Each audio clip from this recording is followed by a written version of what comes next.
Las autoridades de Australia acordaron el lunes endurecer las leyes sobre tenencias de armas, un día después de que un hombre y su hijo mataran en una playa de Sydney a 15 personas que celebraban la festividad judía de Hanukkah.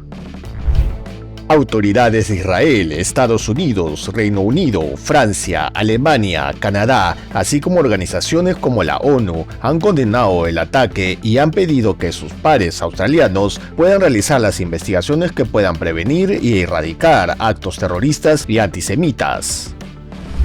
El líder del régimen cubano, Miguel Díaz-Canel, confirmó por primera vez el colapso del gobierno de Cuba. El dictador cubano reconoció una caída del PIB superior al 4%, inflación desbordada, economía parcialmente paralizada, entre otros problemas que golpean a la nación. El enviado especial de Estados Unidos, Steve Witkoff, destacó este lunes una conclusión positiva tras la primera ronda de conversaciones con el presidente de Ucrania, Volodymyr Zelensky, en Berlín.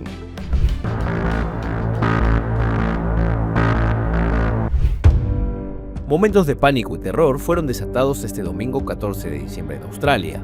Dos sujetos armados y con el rostro descubierto desataron un tiroteo durante una festividad judía en Bondi Beach, dejando más de una decena de víctimas a su paso. Zahid Akram, de 50 años, y su hijo, Navid Akram, de 24, fueron identificados como los presuntos autores de este atentado, y en este video te contaremos la crónica de los hechos, los primeros resultados de las investigaciones y más detalles sobre el ataque que ha enlutado a Australia.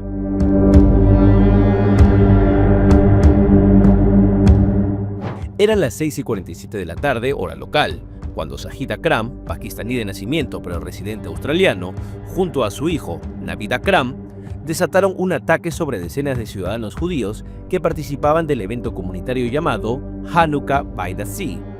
Los dos hombres, equipados con armas de fuego, comenzaron a disparar de forma indiscriminada hacia la multitud desde un paso peatonal elevado. En diversas imágenes captadas por víctimas y espectadores que estaban cerca a la zona, se registró cómo varios ciudadanos intentaban correr por sus vidas.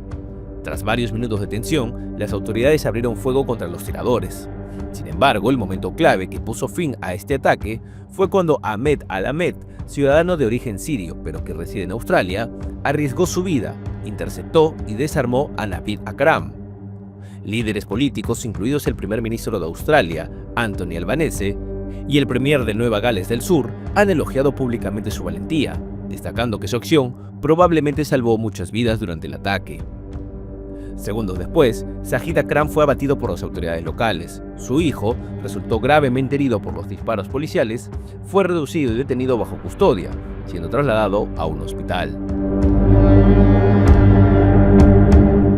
Según información de inteligencia australiana, Navid Akram fue investigado por las autoridades en el 2019 por sus presuntos vínculos con una célula local vinculada al Estado Islámico, pero en ese momento se determinó que no representaba una amenaza activa de violencia.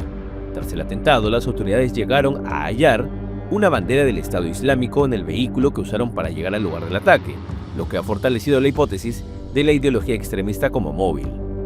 Los atacantes habían dicho, como coartada a sus familiares, que se irían de pesca.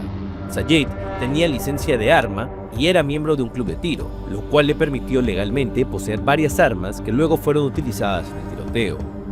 En el vehículo y en las zonas cercanas también se encontraron artefactos explosivos improvisados que no llegaron a detonar y que fueron desactivados por especialistas policiales. Sin un móvil expresado por los autores del atentado, las autoridades australianas han sido claras. El ataque fue un acto terrorista con motivación antisemita. Las investigaciones previas de inteligencia habían detectado signos de radicalización, especialmente en el hijo, Navid Akram, aunque aún sin una amenaza inmediata activa en ese momento. Las autoridades de Israel, Estados Unidos, Reino Unido, Francia, Alemania, Canadá, así como organizaciones como la ONU, han condenado el ataque y han pedido que sus pares australianos puedan realizar investigaciones que puedan prevenir y erradicar cualquier acto terrorista y antisemita. El primer ministro de Australia, Anthony Albanese, anunció que a raíz del atentado su gestión hará énfasis en leyes de restricción de acceso y uso de armas más restrictivas. Según el nuevo plan, solo los ciudadanos australianos tendrán derecho a poseer una licencia de arma. Además, habrán nuevos límites en la cantidad de armas que uno pueda poseer y el tipo de armas de fuego que se puedan comprar.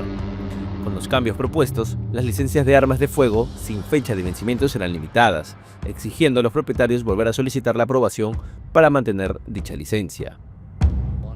Quiero concluir diciendo que mi gobierno está dispuesto a tomar medidas necesarias. Entre ellas, se incluye la necesidad de leyes de armas más estrictas. Y esta tarde a las 4 lo incluiré en la agenda del Gabinete Nacional. Este ha sido el peor atentado masivo en Australia en casi 30 años. Cientos de ciudadanos se acercaron hasta Bondi Pavilion con miles de ramos de flores. Banderas de Australia e Israel ondeaban mientras cientos de personas, incluidas el primer ministro de Australia y la gobernadora general Sam Mostyn, se reunieron para honrar a las víctimas en el memorial improvisado. El atentado en Bondi Beach que ha enlutado a Australia ha sido condenado por diversos países, líderes globales y organizaciones internacionales, que pidieron que la lucha contra el antisemitismo no se detenga. La comunidad judía, tanto dentro como fuera de Australia, ha condenado este nuevo episodio contra su pueblo. El primer ministro de Israel, Benjamin Netanyahu, acusó al gobierno australiano de fomentar el odio contra los judíos. Aseguró que el atentado perpetrado por Sajid y Navid Akram no fue un hecho aislado y que debería ser investigado por las autoridades locales. Les dije al gobierno australiano que sus políticas están alimentando el fuego antisemita y están fomentando el odio a los judíos que prolifera en las calles de Australia. El antisemitismo es un cáncer que se propaga cuando los líderes guardan silencio y deben reemplazar la debilidad con la fuerza contra él. Eso no ha ocurrido en Australia. Algo terrible ocurrió hoy. El asesinato a sangre fría, el número de personas asesinadas sigue aumentando lamentablemente cada minuto.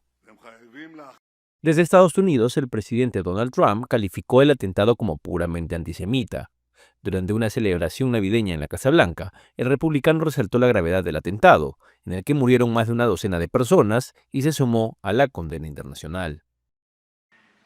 Y ese fue un ataque antisemita, obviamente. Y solo quiero presentar mi respeto a todos. Fue un día difícil, pero para Australia, el primer ministro, para los que conocemos tan bien, con quienes nos llevamos tan bien, con quienes tenemos una excelente relación, es terrible la situación que está sucediendo allí. Y en Australia probablemente han leído, ha sido una persona muy valiente, muy valiente. De hecho, quien atacó frontalmente a uno de los tiradores y salvó muchas vidas. Una persona muy valiente que ahora mismo está en el hospital gravemente herida. Así que, mucho respeto para ese hombre que hizo eso. En tanto, países como Reino Unido, Francia, Alemania, Canadá y otros miembros de la Unión Europea expresaron sus condolencias. Los países mencionados subrayaron la necesidad de proteger a las comunidades religiosas, calificaron al atentado como un acto de odio antisemita y enfatizaron la importancia de la cooperación internacional contra el extremismo violento. China también se unió a los mensajes de solidaridad. El ministro de Asuntos Exteriores, Wang Yi, envió un mensaje de condolencia a la ministra de Asuntos Exteriores, Penny Wong, por este asunto. China expresa sus condolencias a las víctimas y extiende su solidaridad a las familias y a los heridos. Desde el interior de Australia, las reacciones no se detuvieron. Mientras autoridades prometieron que no se desamparará a las comunidades religiosas, representantes judíos exclamaban su preocupación por el atentado. Este es un acto de violencia impactante, como ya lo hemos dicho, y requiere una respuesta contundente del gobierno, la comunidad y la policía. La operación Refugio será abrumadora y podría resultar incómoda para la gente en los próximos días, pero debemos enviar un mensaje claro a los habitantes de este estado y a las comunidades que han sido afectadas y han sufrido tanta violencia y daños, que la policía de Nueva Gales del Sur está ahí para protegerlos, para mantenerlos a salvo, y que tienen todo el derecho de celebrar su fe y disfrutar de estas festividades sin la profunda preocupación y tristeza asociados a esta fue una masacre aquí en nuestra ciudad, aquí en uno de nuestros lugares más preciados, Bondi Beach. 16 vidas preciosas arrebatadas sin algún motivo, decenas de hospitalizados, niños acribillados a tiros, padres y madres abatidos por balas, ancianos que tuvieron que refugiarse tras los árboles, vidas destrozadas irrevocablemente en un instante, niños pequeños que, a partir de ahora, nunca tendrán un padre, padres que han perdido a su hija de 10 años. Este es el momento al que hemos llegado. Esto no debe ser algo que debimos haber visto jamás en Australia. En tanto, en Jerusalén, ciudadanos israelíes compartieron su temor tras el nuevo atentado desatado en Australia.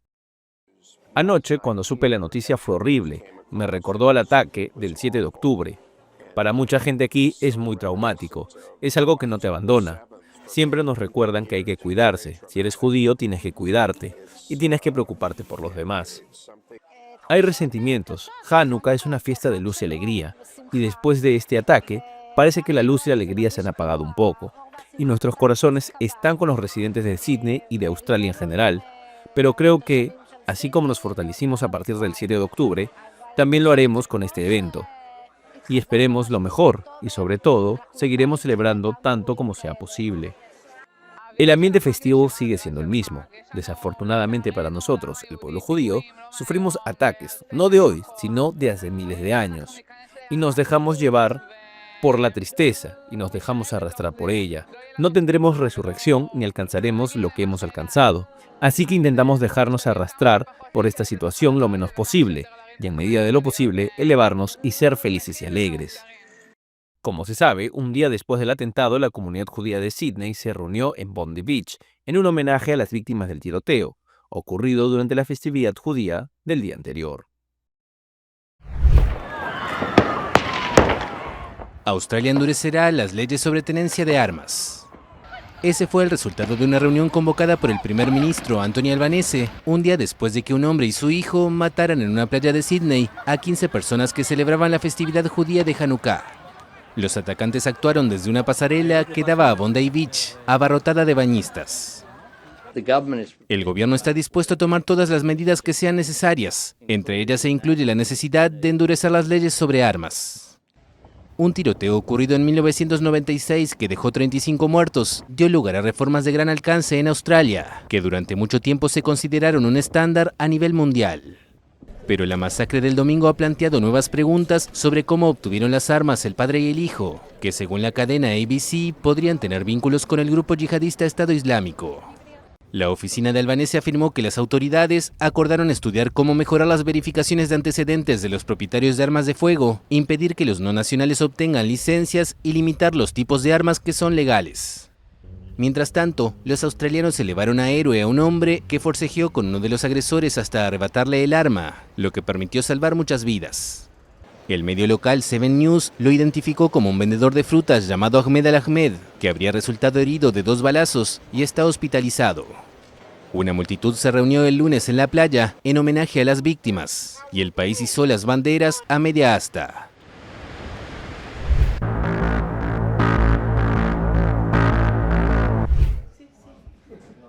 La opositora María Corina Machado sufrió una fractura vertebral en su viaje clandestino para salir de Venezuela. Así lo anunció el lunes la portavoz de la ganadora del Premio Nobel de la Paz, confirmando un artículo publicado en el diario noruego Aftenposten. La peligrosa travesía para salir de su país y llegar a Oslo para recibir el galardón combinó un trayecto en barco hasta Curazao y un vuelo en avión privado con escala en Estados Unidos. Según el periódico, la fractura se produjo cuando la llevaban en un pequeño barco pesquero con el mar agitado. Machado llegó a Oslo el jueves de madrugada, demasiado tarde para asistir a la ceremonia de entrega del premio que recogió su hija Ana Corina Sosa. Su fractura no le impidió pasar por encima de una barrera para saludar a sus simpatizantes en la capital noruega en su primera aparición pública en el país nórdico. Pero desde que aterrizó en Noruega, la opositora dijo varias veces que deseaba ir al médico, aunque sin explicar por qué. Te quiero, William, qué maravilla verte aquí. Tenía tantas ganas de ver. La estatal Petróleos de Venezuela, PDVSA, denunció este lunes un ataque cibernético que buscaba afectar su operatividad y que atribuye a intereses extranjeros como parte de una estrategia de Estados Unidos para apoderarse del crudo venezolano. En un comunicado, la estatal aseguró que el ataque solo impactó su sistema administrativo sin afectar las áreas operativas, gracias a la rápida acción de su personal técnico. PDVSA garantizó la continuidad del suministro nacional y el cumplimiento de sus compromisos de exportación. La denuncia se produce días después de que el gobierno venezolano acusara a Estados Unidos del robo de un buque petrolero frente a sus costas, hecho que elevó la tensión entre ambos países. Un vuelo comercial de la aerolínea JetBlue procedente de Curazao y con destino a Nueva York evitó una colisión en el aire con una aeronave de la Fuerza Aérea de Estados Unidos mientras ascendía cerca del espacio aéreo de Venezuela. El piloto del vuelo 1112 manifestó a control de tráfico aéreo que la aeronave militar, identificada como un avión cisterna de reabastecimiento, cruzó directamente su trayectoria, a la misma altitud y sin transpondedor activo, lo que impidió su detección automática por los sistemas de la aeronave comercial. Como medida de seguridad, el piloto de JetBlue detuvo el ascenso para evitar un choque entre ambas aeronaves. Tuvimos que detener nuestro ascenso. Casi tuvimos una colisión aquí arriba. Ellos pasan directamente por nuestra trayectoria de vuelo y no tienen su transpondedor encendido. Es indignante. Se escucha decir al piloto en un audio al controlador aéreo. La tripulación reportó el incidente a las autoridades federales y la aerolínea indicó que colaborará con las investigaciones correspondientes, subrayando que siguió los protocolos de seguridad establecidos. Las autoridades estadounidenses, por su parte, incluida la Federal Aviation Administration, han señalado previamente la necesidad de precaución en esta región debido a la mayor actividad militar y advertencias sobre el espacio aéreo cercano a Venezuela, aunque no se ha pronunciado respecto a este caso en específico. El incidente se registra en un contexto de mayor actividad militar estadounidense en el Caribe y zonas cercanas a Venezuela. Desde el gobierno de Donald Trump han incrementado operaciones en la región bajo el argumento de la lucha contra el tráfico de drogas, aunque la comunidad internacional tiene posturas encontradas por una posible presión al régimen de Nicolás Maduro. Dolor y misterio en torno a la muerte de Rob Reiner, director de éxitos como Cuando Harry conoció a Sally. Medios estadounidenses informaron el domingo que el cineasta y su esposa fueron hallados sin vida en su mansión de Los Ángeles, con lo que parecían ser heridas de arma blanca. La policía, que no confirmó la identidad de las víctimas, dijo que investiga un aparente homicidio. El gobernador de California, Gavin Newsom, el expresidente estadounidense Barack Obama y la exvicepresidenta Kamala Harris emitieron comunicados expresando sus condolencias. Reiner alcanzó la fama como actor en la serie cómica de los años 70 All in the Family, antes de comenzar a dirigir con This is Spinal Tap en 1984. Entre sus películas más destacadas también están Cuenta conmigo de 1986 o Cuestión de honor de 1992. El cineasta también defendió abiertamente varias causas sociales, como el matrimonio igualitario o la creación del programa First Five en California, que ofrece programas de desarrollo para niños financiados con los impuestos a productos derivados del tabaco. Nueva York recibe la primera nevada de la temporada con acumulaciones de hasta 7 centímetros en la ciudad y más de 15 en las afueras y Nueva Jersey, mientras las autoridades trabajan para garantizar la circulación. La nieve comenzó a caer a última hora del sábado y continuó el domingo por la mañana en algunos puntos de las afueras, donde se han registrado nevadas mayores. El Servicio Meteorológico Nacional informó que la tormenta invernal terminará este domingo por la tarde, aunque las temperaturas seguirán siendo bajas. No se espera una nevada demasiado importante en términos de cantidad de nieve. El Departamento de Sanidad de la ciudad de Nueva York lleva desde el viernes esparciendo salmuera en las carreteras y las autoridades ya trabajan para asegurar una correcta circulación en la ciudad.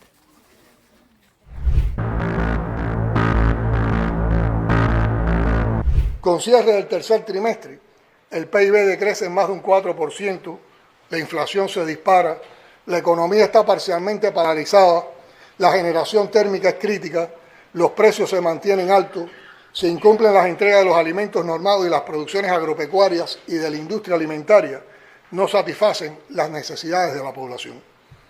A todo ello hay que agregar las costosas pérdidas provocadas por el devastador paso del huracán Melissa. Esta situación, indudablemente crítica, demanda la intervención oportuna y sistemática de los dirigentes y cuadros para abordar ante la población los principales problemas, evaluando decisiones y perspectivas.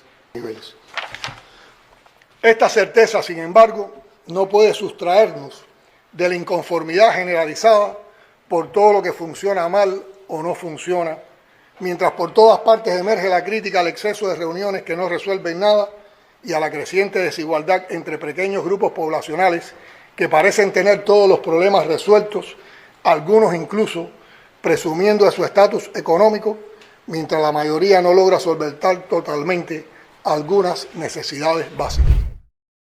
Chile eligió al ultraderechista José Antonio Kast como su nuevo presidente, en una de las jornadas políticas con más participación de su historia reciente. Con más del 58% de los votos en la segunda vuelta, Kast dejó atrás a la candidata oficialista Janet Jara con una diferencia clara. Este resultado representa el giro político más profundo hacia la derecha en Chile desde el regreso de la democracia en 1990. Los motivos detrás de este triunfo tuvieron muchos protagonistas: el aumento en la percepción de inseguridad, preocupaciones sobre la migración y la sensación de que el país necesitaba un cambio de rumbo. El reconocimiento oficial del triunfo de Kast llegó desde el Palacio de la Moneda. En el tradicional telefonazo, Gabriel Boric, actual presidente, llamó para felicitar a quien ocupará su lugar desde marzo del 2026. Mis felicitaciones, porque ha obtenido un triunfo claro y usted ha sido electo presidente de la República de Chile y por lo tanto de todos los chilenos y chilenas, y eso usted sabe, es una gran responsabilidad que hay que abordar con mucho cariño, con mucha humildad, con mucho trabajo. Conocido por sus posturas conservadoras, Kast en su campaña prometió mano dura contra el crimen, fortalecer a las fuerzas policiales y entregarles mayor respaldo político y legal. Durante las últimas semanas, enfatizó un control estricto de las fronteras, invitando a los inmigrantes ilegales a abandonar el país por la frontera norte. Este acto supuso un roce con el gobierno de Perú, que movilizó a fuerzas militares a su lado de su frontera. En el plan económico, Kast sigue la línea de los líderes de ultraderecha en la región como Javier Milei.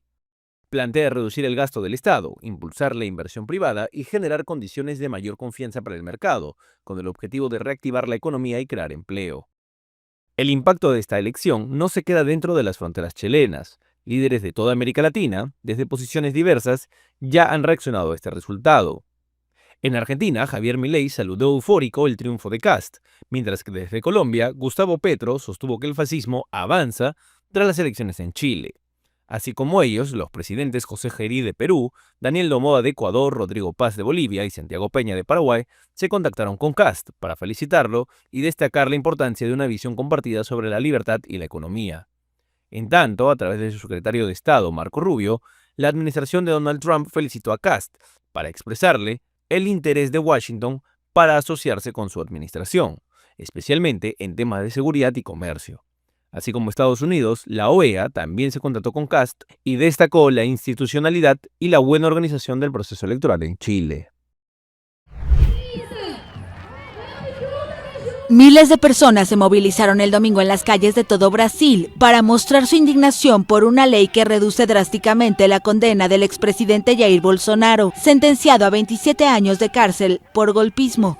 Las protestas fueron convocadas por movimientos sociales y organizaciones de izquierda, después de que la Cámara Baja aprobara la madrugada del miércoles la iniciativa, impulsada por la mayoría conservadora.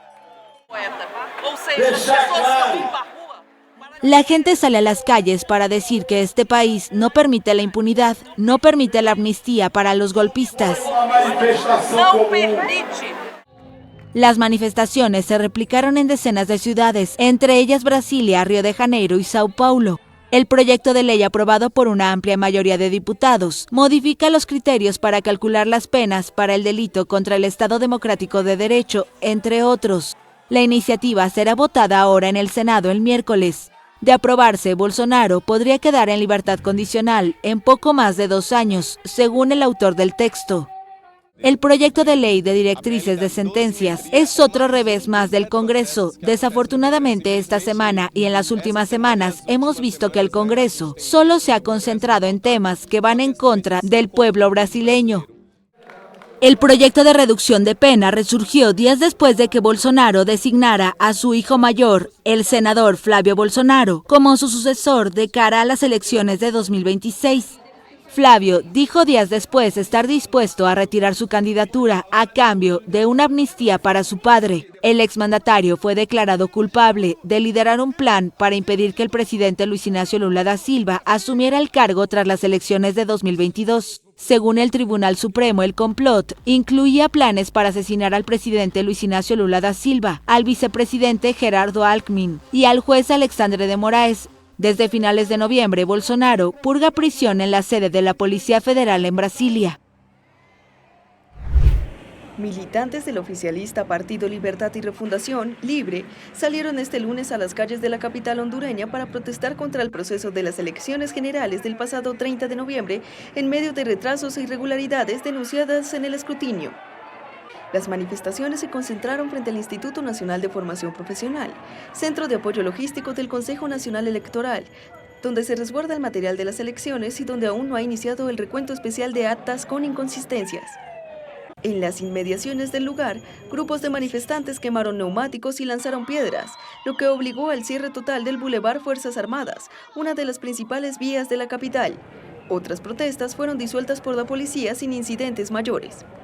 Las movilizaciones se producen mientras se espera el inicio del escrutinio especial de al menos 2.792 actas electorales, cuyos resultados definitivos deben presentarse antes del 30 de diciembre.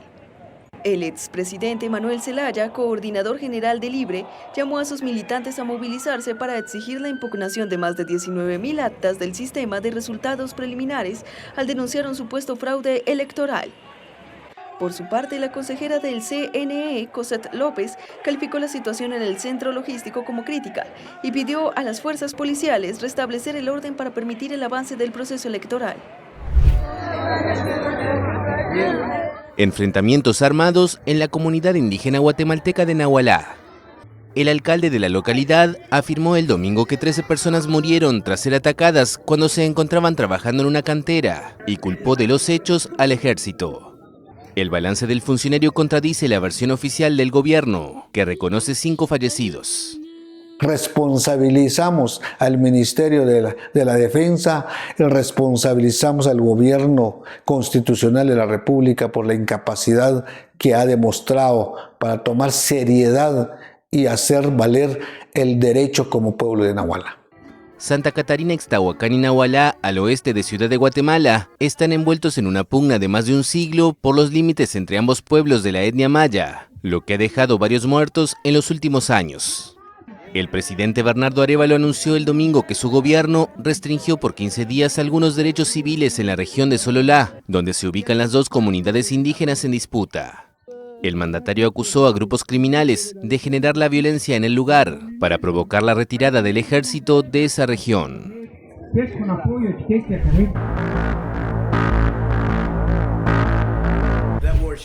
Eso nunca debió haber comenzado, pero lo hizo, y estamos intentando lograrlo. Esta es la situación de Biden. Lo lograremos, y creo que ahora estamos más cerca, y ellos les dirán que están más cerca. Tuvimos numerosas conversaciones con el presidente Putin de Rusia, y creo que ahora estamos más cerca que nunca. El enviado especial estadounidense Steve Witkoff escribió en X el domingo que hubo muchos avances tras un día de conversaciones en Berlín con el presidente ucraniano Volodymyr Zelensky, con el objetivo de encontrar una solución diplomática a la guerra con Rusia. La reunión entre el ucraniano, Witkoff, y Jared Kushner, yerno del presidente Donald Trump, duró más de 5 horas. Y según el enviado especial estadounidense, incluyó discusiones a fondo sobre el plan de paz de 20 puntos, programas económicos y más, añadiendo que se celebraría otro encuentro el lunes. Esta semana, Kiev y sus aliados europeos enviaron un plan de 20 puntos a Washington.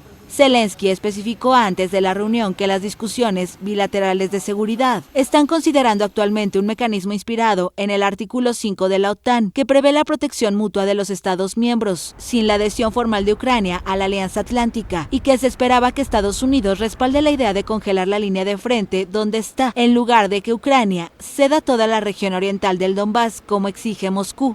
El presidente estadounidense busca terminar con este conflicto que se extiende desde hace casi 4 años, pero siguen pendientes cuestiones claves en las negociaciones como las concesiones territoriales por parte de Ucrania, las garantías de seguridad que pide Kiev y si Rusia acepta las propuestas hechas por los europeos y los estadounidenses.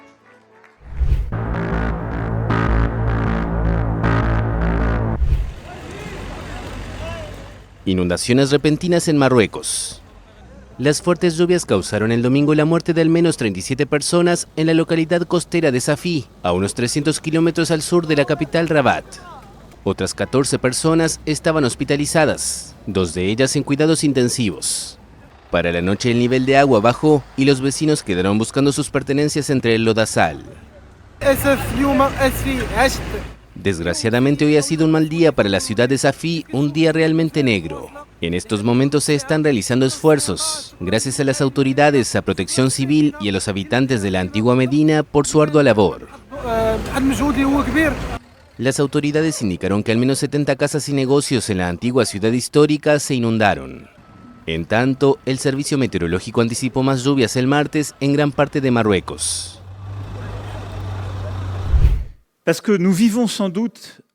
La oficina del presidente francés Emmanuel Macron confirmó que pidió a la máxima autoridad de la Comisión Europea un aplazamiento de la revisión del acuerdo de libre comercio con el Mercosur, al constatar que no es suficiente para proteger a los agricultores de Francia. El Mercosur y la Unión Europea anunciaron en diciembre de 2024 que concluyeron las negociaciones para un acuerdo entre los bloques, pero para entrar en vigor este compromiso debe ser refrendado por la mayoría de miembros de la Unión Europea. Francia lidera el grupo de países europeos reticentes a firmar el acuerdo que ambos bloques negocian desde hace 2 décadas. La presidenta de la Comisión Europea, Ursula von der Leyen, quiere firmar este tratado de libre comercio con Argentina, Brasil, Uruguay y Paraguay el próximo sábado durante la cumbre del Mercosur en la ciudad brasileña de Foz do Iguazú. Para ello, el bloque europeo debe obtener el visto bueno de los Estados miembros durante esta semana. La Comisión Europea anunció en septiembre un mecanismo de seguimiento reforzado para los productos agrícolas expuestos a este acuerdo, como la carne bovina, de aves, el arroz o el etanol, y la posibilidad de intervenir en el mercado en caso de una desestabilización. Pero Francia exige una cláusula de protección fuerte y eficaz, que las normas aplicadas en la Unión Europea para la producción se apliquen también en los países socios y controles en la importación. El Tratado de Libre Comercio busca favorecer las exportaciones de automóviles, maquinaria y vinos europeos a los países del Mercosur, a cambio de facilitar la entrada de carne, azúcar, arroz y soja sudamericanos.